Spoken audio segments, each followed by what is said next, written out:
চলুন আজ পটল পোস্তটাই একটু অন্যরকমভাবে তৈরি করা যাক। রান্নাটা সর্ষে তেলেই করব।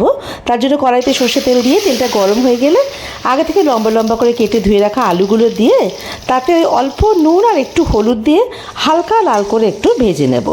ভাজা হয়ে গেলে আলুটা অন্য একটা আলাদা পাত্রে তুলে রেখে দেবো। এবার ওই তেলেই কালো জিরে আর শুকনো লঙ্কা ফোড়ন দিয়ে আগে থেকে নুন হলুদ মাখিয়ে রাখা পটলটা দিয়ে দেবো। পটলটা জাস্ট হালকা লাল করে একটু ভেজে ওই ভেজে রাখা আলুগুলো এর মধ্যে দিয়ে দেবো। এবারে একটু নাড়াচাড়া করে দিয়ে দেবো স্বাদ মতো নুন, অল্প হলুদ আর স্বাদ মতো মিষ্টি। সমস্ত কিছু মিশিয়ে দিয়ে ওই পোস্ত, চালমগজ আর কাঁচা লঙ্কা একটা পেস্ট তৈরি করেছিলাম সেটা দিয়ে দেবো। এবার ভালোভাবে কষিয়ে একটু জল দিয়ে মিনিট 2 ঢাকা দিয়ে অল্প আঁচে রেখে দেবো আলু আর পটলটা সেদ্ধ না হওয়া অবধি।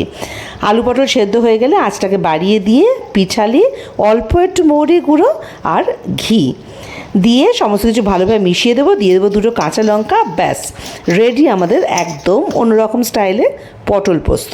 এবার এটা গরম গরম সার্ভ করুন, দেখবেন দুর্দান্ত লাগে খেতে।